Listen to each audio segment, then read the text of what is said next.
Hi, Internet. Today I'm going to explain a little bit about Swords and Wizardry character creation. It's very straightforward. The book is so well written. I just did this as a visual overview. When I have like 5 books I bought from Frog God Games. They're beautiful books. Smith binding, which is when they actually stitch the pages into the binding. I have a couple 5e books and the pages are falling out, and it sickens me to spend that much on an object that falls apart. I'm actually really nice with my stuff, but everything I got from Frog Gods is amazing, the quality.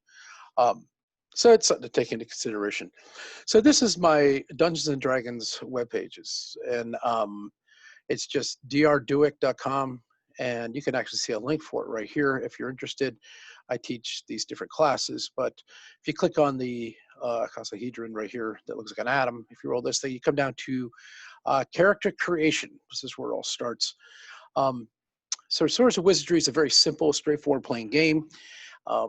Very exciting to play, and if you play it right and you game master it correctly, it's extremely immersive, and people really tend to enjoy it. Um, some people are attracted to the 5e thing, and I can see the allure of it. It just gets a little cumbersome if you have a large group. I say that is that I've dungeon master, game master for that practically 11 kids in a high school setting around a big table, and we all had fun for like 3 hours using Swords of Wizardry. You have to be really good at what you're doing because they're going to keep you on your feet. But if you figure little methodologies for having things stay very fun, very fluid, and have people move through things, um, it's an awesome game to play. Matt Finch did an excellent job constructing it, and the quality, like I said, of all the books, not just the uh, the complete rules, but every module I've gotten from them, I have a stack of them. They're all so nice. They're like library-bound issues, right? So I'm going to run through this thing.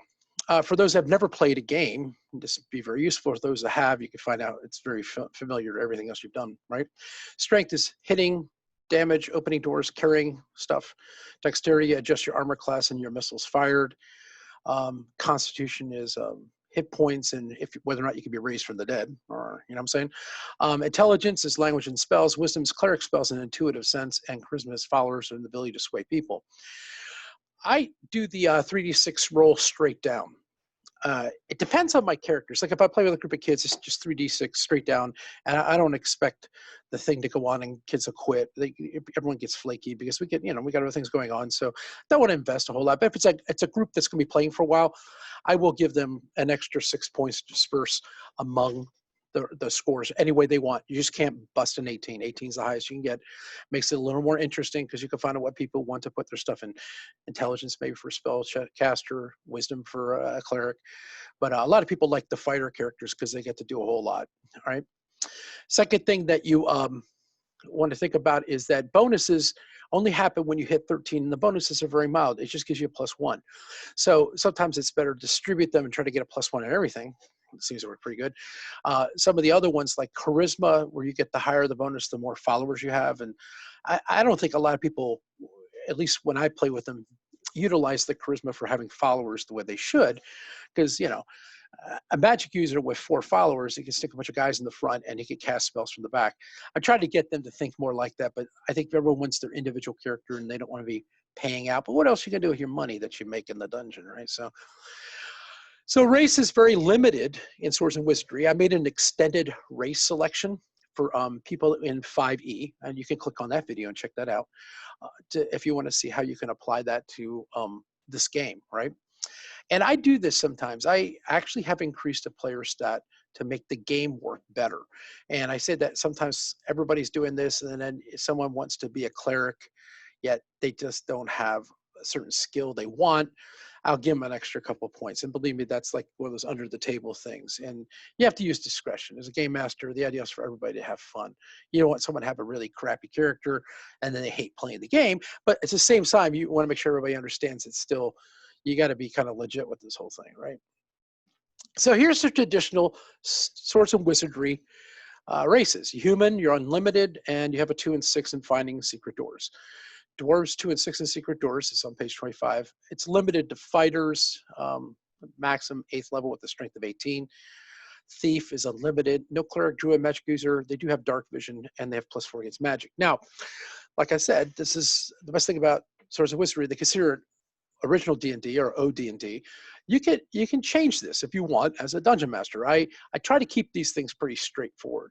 I don't ever have characters go above 10th level. I don't know. It's hard as a game master to keep finding challenging things when they get that big. I know there's some modules get up there, but I don't know. I'd rather nerf a couple of the monsters and have them more at a challenge state. They tend to, nothing's worse than someone I'm just strictly speaking from gameplay myself, is that you have one character is able to roll multiple dice every roll. Like I'm making 17 attacks and everybody else is watching them roll. It's so boring.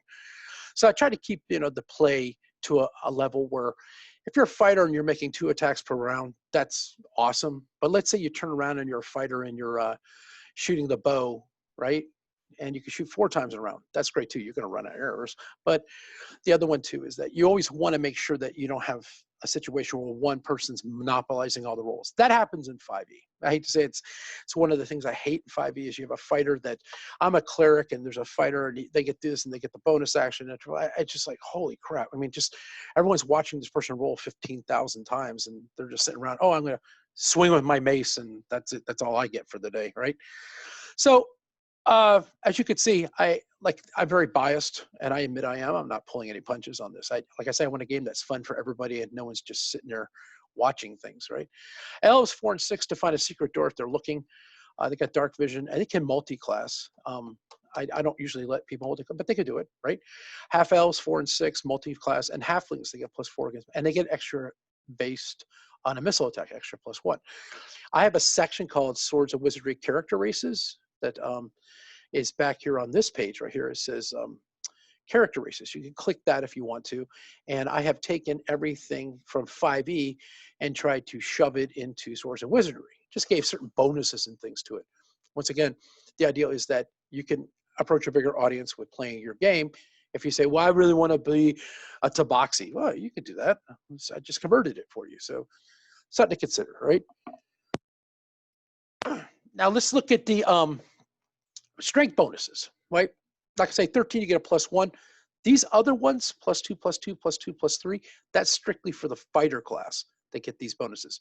Fighters, once again, fighters, paladins, and rangers. That's the fighter class. Increase the ability to open doors, and this is out of a 6-sided dice, 1 to 4 out of a 6-sided dice, and the amount of pounds you can carry. I know some people don't pay a whole lot of attention to encumbrance. I tend to, but something to consider. Dexterity, very straightforward. Look at that. 3 to 8 -1. Armor class is worse by 1 point. I use ascending armor class, and I did like sort of a modification of it based on first edition D&D. But everyone tries to get this. This is a good one to have because missiles and armor class is good to have stronger on, right? Now, Constitution. This is where it gets a little weird. Now, looking at this, I do a house rule, and it's been so fantastic for play. A first level character, if you roll dice and you only have 4 hit points, 1 shot, you're dead, right? I don't want to boost people to 3rd level because they didn't really earn it, right? So what I do is I let them add their Constitution score to their hit points for their first level roll, and it makes the roll legit. For example, this is Dexter the Dodger, and as you can see, his stats are 8, 13, 12, 13, 17, and 13. So he gets to add 12 to his 1d4 roll for a thief. In this case, he'd get a 14. It's not going to break your game. And basically, it will increase the player investment in the character, exactly, because they think it's not going to die the first time he gets hit. It's been very, very successful. Intelligence, you can read this. This really applies more to a spellcaster than anybody. So as you can see, there's a lot of information here.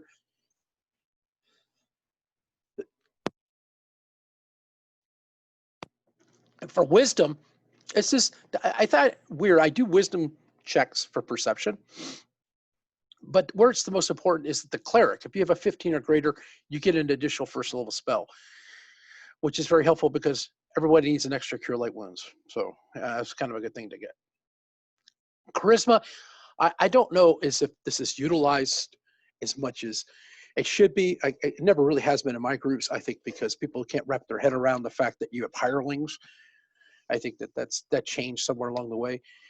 But I have one group that's going off and they have a cook. They have someone that watches the cook. They have a torchbearer. You have all these other guys you can throw into the mix. It makes it a little more fun when Steve, the torchbearer, gets taken out by an NKEG. You can, like, have to send money home to his parents. It just makes it a little different, right?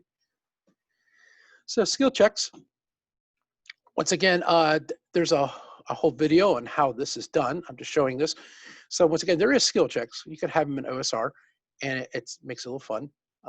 I would advise seeing the 3D6 skill check webpage, which is back here, that goes into great detail if you want, or even the 1D21, which is the one I tend to like to use a lot. Once again, that's over here. It says 1D20 checks over here. Next is your classes. I do not vary off of this. I have Assassin, Cleric, Druid, Fighter, Magic User, Monk, Paladin, Ranger, Thief. There's only one Assassin per party, and that's, you got to really kind of watch that character, make sure they don't get some kind of Batman Lone Ranger thing, because it ruins it for everybody else, right? And then most of them are pretty straightforward. These are their limitations they have to have. The one that's really interesting is a Paladin. You can be totally weak and be a Paladin. It's the charisma score is the important thing. You got to, I guess if you're a really good Paladin, you can have a bunch of other people fight with you. That's where you get the followers, oh, charge to battle, kind of thing. So that's a real fun thing to work out, right? So a referee might require minimum scores, possibly allowing you to add points to one score, subtracting from another, 1 to 2 for bases. Like I said, I would go back to what I've said previously, which was all the way back over to here. I'm going to go flash this thing over here. Oh, sorry, missed it. The DM reserves the right to increase any player's stat if it's a need for gameplay. Now, I say that like someone wants to be a paladin really bad, but I don't want them to tank their strength or their dexterity or their constitution. I would give them the 17 because I think it makes the game interesting for the party. So these are, like I said, things to take into consideration when you're playing a game. 3 different alignments in Swords of Wizardry. How simple can that be? Law, neutral, which is ambivalence. You're not a bad guy. You just don't really care, right? And chaos. I do not have chaotic parties. That always ends up really bad. They do stupid things. They say stupid things. And I usually play with groups of kids and students, and I won't let them slide into darkness and saying really horrible things, especially not in a school setting, by God, right? So if you start doing bad things, I take your character away. And you can see it there and look at the alignment system that I come up with. That's a web page. And I took that from Professor Dungeon Master. And for the alignment system, I'm just going to tag into this real quick. He does a scale from good to bad. I think his is on 7. I do mine from chaos to law. And I have exceptions in each field, right? So druids, thieves, and assassins, they can't be lawful, right? And paladins, clerics, and rangers have to be of law.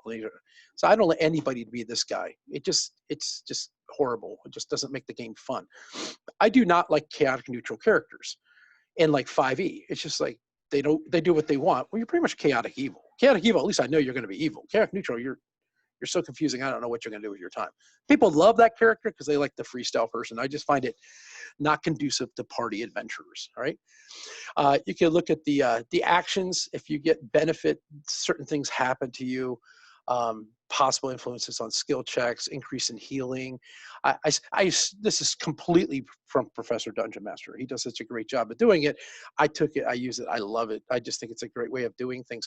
It basically kills. It reduces the murder hobo tendency people have when they play a game like this. You just want to slay everything. Well, that doesn't make any sense. It's not fun, right?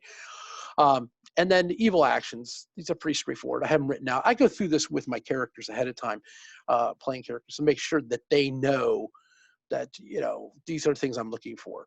I don't ever really let them know where they're going until they're too far over the edge. And then it's a big lesson for everybody. I might say, ooh, you sure you want to do that? I might give them that hint, right?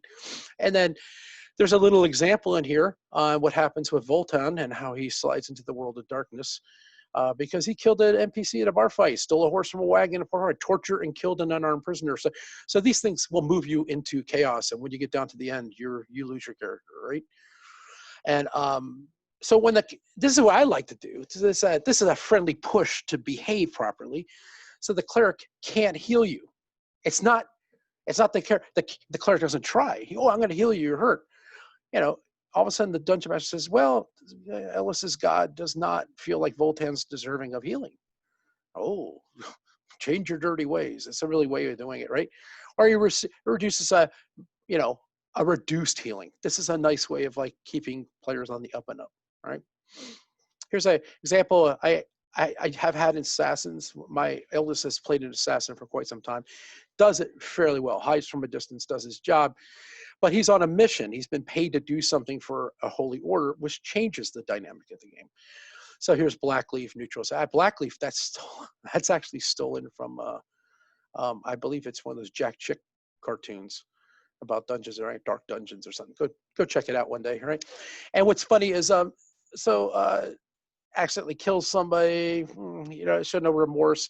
So this is the person, but she's accompanying Ellis on his quest. So he's not going to move, right? It depends on, these things are something to take, you know, into consideration. Let's say we have this person right here. She's a wizard, but she's really well done. Sometimes I make them roll for success in spells. I say the higher you roll, the more successful your spell is. I kind of do that sometimes.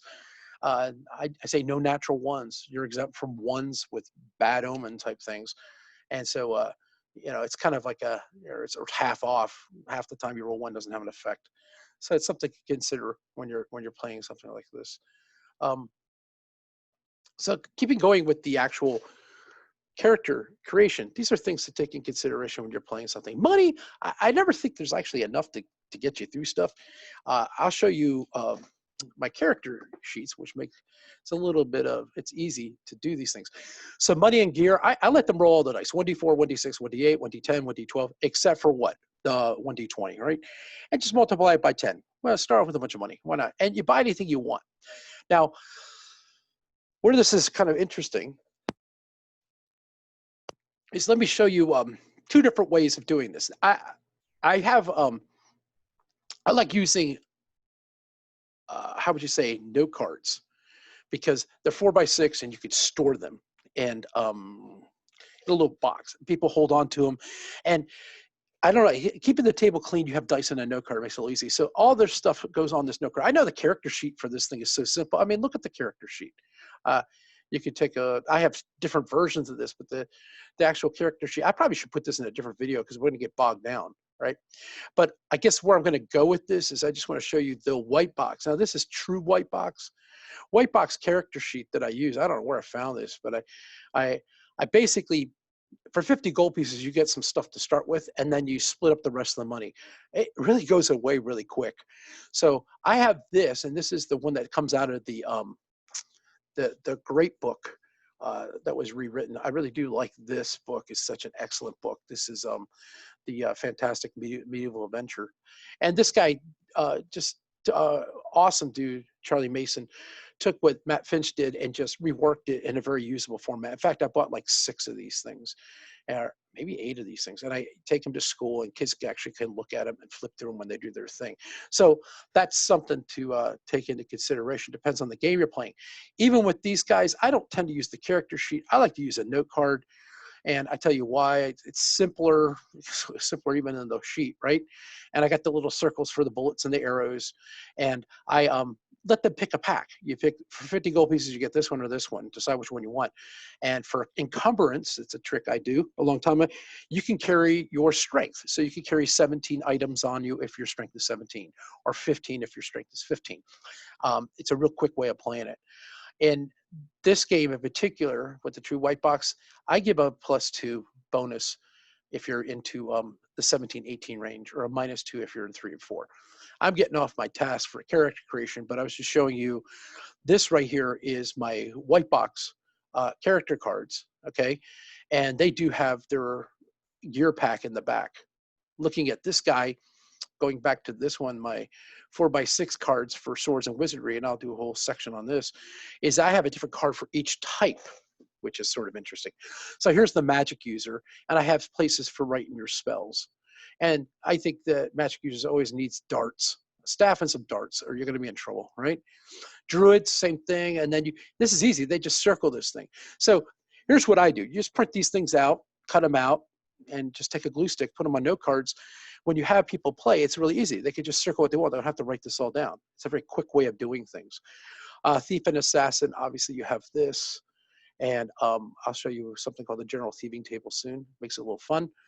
And once again, this is your fighter, ranger, paladin card, right? This is the one a lot of people like to use. And you can see there's a ton on there as far as like arrows and bolts, because you're gonna be shooting a lot. That's your job, right? And I let them carry 2 quivers. One of them stored in their backpack, and then they could pull it out and they could go into their other round. And the cleric, once again, same thing. Obviously, he does not have arrows, but he's using a sling and he has bullets. So it's a really cool way of doing it. Like I said, I just try to make it kind of easy and free for people to do. All right, I don't want to get this video any longer on this, so I'm going to stop here, and I hope you guys have a great day. Bye.